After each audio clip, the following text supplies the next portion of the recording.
계속해서 광주 전남권이었습니다. 과밀화되는 수도권, 반대로 소멸 위기에 처한 지역. 대선 후보들은 지역 균형 발전의 해법으로 어떤 방안을 내놓고 있을까요? 대선 후보 공약을 살펴보는 마지막 순서로 오늘은 수도권과 지역의 격차 해소 공약을 살펴봅니다. 이성각 기자가 보도합니다. 여야 대선 후보들은 지역 균형 발전의 시급성과 중요성에 대해 공감하면서도 해법은 달랐습니다. 민주당 이재명 후보는 호남권, 동남권, 대경권 등 수도권 외에 인구 500만 명을 하나로 묶는 4대 메가시티 조성과 함께 남부 수도권 구상을 내놨습니다. 남부 수도권 구상은 소멸 위기에 처한 영호남권을 돈과 사람이 다시 몰려드는 기회의 땅으로 만들겠다는 과감한 국토 균형 발전 전략입니다. 국민의힘 윤석열 후보는 지역 광역교통망 확충과 교육, 의료, 문화 부분 격차 해소, 또 지역에 맞는 첨단 산업을 육성해 선순환 구조를 만들겠다고 제시했습니다. 첨단 기술 선도를 통해 도달하는 역동적인 혁신 성장은 성장과 복지의 지속 가능한 선순환을 이루는 것이라고 생각합니다. 정의당 심상정 후보는 전국 10개 지역 거점 국립대학에 대한 지원을 늘리고 인구가 줄어드는 시군구를 몇 개씩 합쳐 혁신도시를 만들자고 제안했습니다.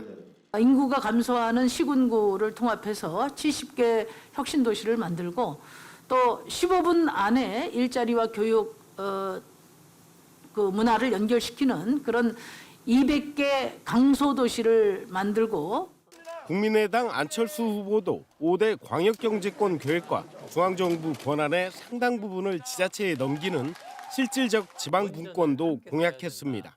권한과 재정권을 기업을 유치할 수 있을 정도 수준의 권한을 지방정부에게 이양을 해야 됩니다. 그 다음에 또 두 번째로는 광역경제권을 만들어야 됩니다. 2차 공공기관 이전, 이른바 혁신도시 시즌2에 대한 후보들의 입장에는 온도차가 있었습니다. 이재명, 심상정 후보는 이전 기관 규모와 이전 장소, 착공 시점 등을 밝히며 속도감 있는 추진을 약속했지만 윤석열 후보는 1차 이전에 대한 평가가 먼저라는 입장이고 안철수 후보도 지역 내 산학연 연계를 해법으로 제시하면서 신중해야 한다는 입장입니다. 대선 이후 당선인의 국정 운영을 가늠해 볼 수 있는 후보들의 10대 공약 안에는 이재명 후보만 균형 발전을 4호 공약으로 채택했습니다. KBS 뉴스 이성각입니다. 코로나19의 거센 확산세 속에 개학이 코앞으로 다가왔습니다. 감염 확산을 막기 위해서 각급 학교가 바빠졌습니다. 보도에 손준수 기자입니다. 광주의 일일 확진자는 일주일째 4,000명대입니다. 지난달에만 6만여 명 확진, 약 2년 동안 누적 확진자의 80%를 차지합니다. 방역당국은 자율방역 책임을 강조했습니다. 사실상 관리 상황을 넘어섰다는 얘기입니다. 코로나19 상황이 마지막 정점으로 치닫고 있습니다. 확진자 급증이라는 엄중한 상황에서도 자율 책임 방역을 강화할 수밖에 없는 정부와 지자체의 입장을 널리 이해하시고 걱정은 유행 정점과 맞물린 각급 학교 개학입니다. 방역 책임을 떠맡은 학교들은 긴장감 속에 방역 대책을 마련하느라 분주합니다.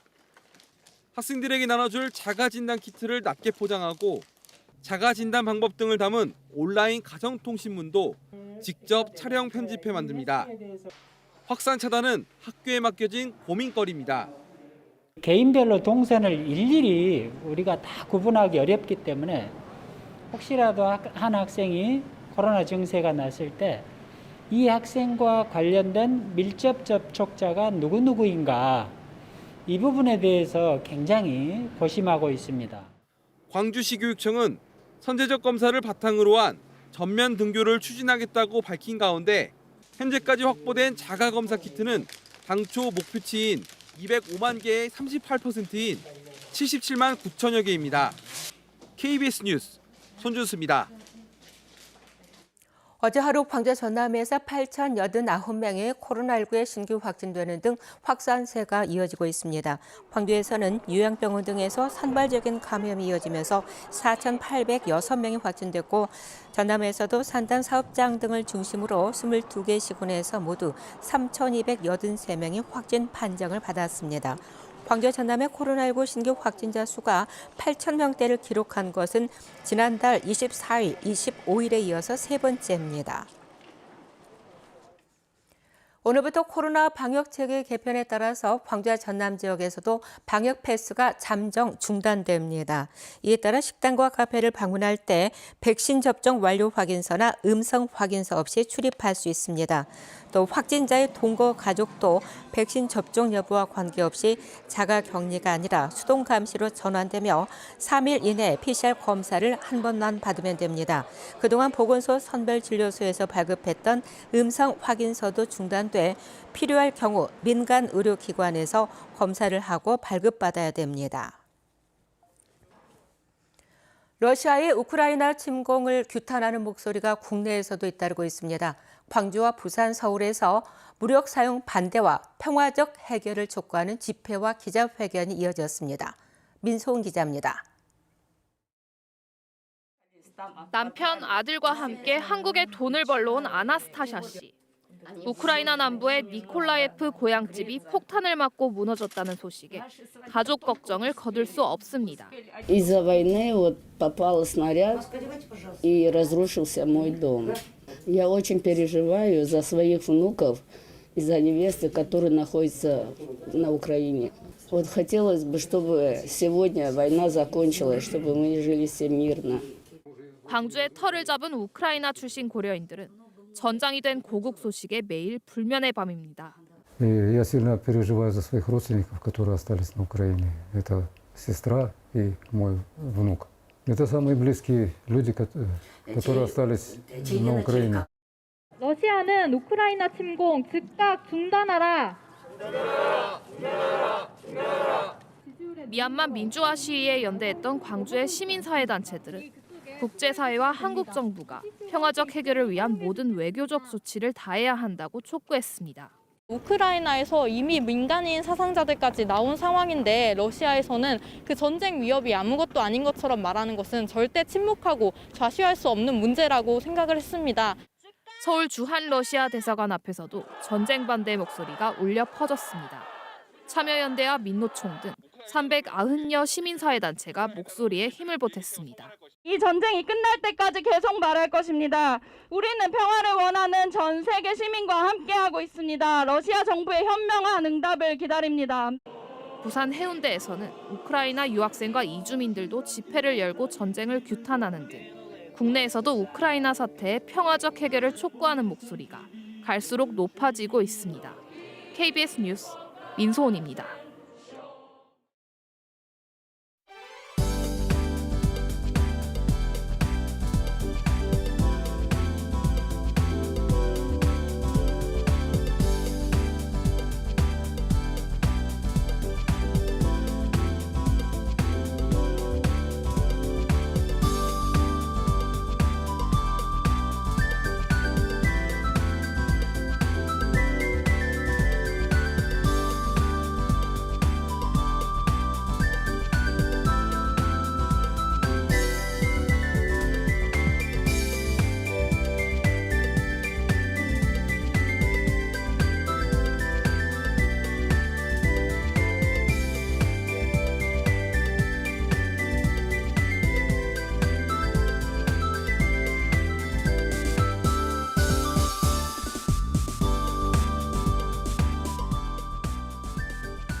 (3일절인) 오늘 전국에 비가 내리겠습니다. 현재 광주 전남 지역은 남해안과 전남 동부 지역을 중심으로 약하게 비가 이어지고 있는데요. 오늘 오전까지 5mm 안팎의 비가 더 내리다 그치겠습니다.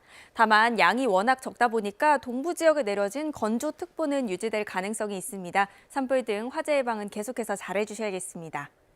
서해상에서는 바다 안개가 발달하면서 서해안 지역 곳곳으로 유입이 되고 있습니다. 가시거리가 1km 미만으로 짧아진 곳들이 있으니까요. 오늘 낮까지 조심하셔야겠고요. 오후부터는 초미세먼지가 유입되면서 일시적으로 공기가 탁해지겠습니다. 비는 내리지만 오늘 포근한 날씨 이어지겠습니다. 아침 기온 어제보다 6에서 16도가량 높은 기온으로 시작했고요. 한낮 기온 광주가 14도까지 오르겠습니다. 곡성과 구례의 낮 최고 기온 15도, 고흥 14도로 어제보다 1, 2도가량 낮겠지만 비교적 포근하겠습니다.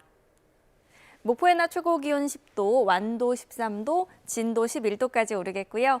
신안을 비롯한 그 외 도서 지역도 10에서 11도가 예상됩니다.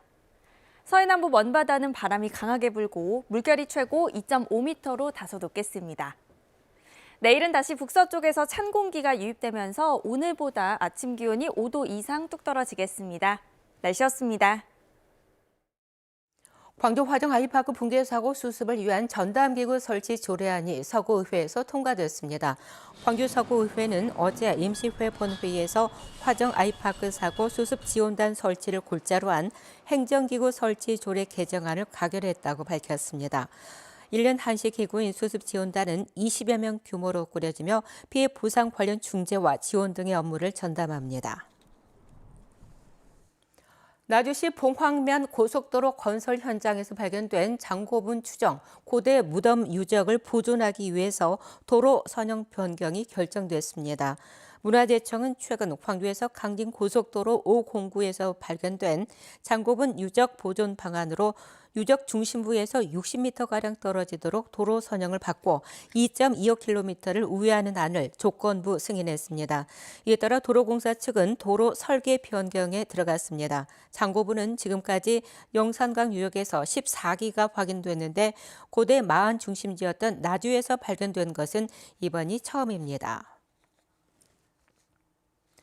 광주 학생 독립운동의 정신적 지주로 평가받는 송홍 선생이 제103주년 3.1절을 맞아 독립유공자로 주서돼 대통령 표창을 받습니다. 송홍 선생은 1929년 현재 광주 제1고의 전신이라 할 수 있는 광주 고등보통학교의 교사로 재직하던 중에 광주 학생 독립운동을 주도한 학생들을 이끌었습니다. 3.1절 아침에 함께한 KBS 뉴스를 마칩니다. 감사합니다.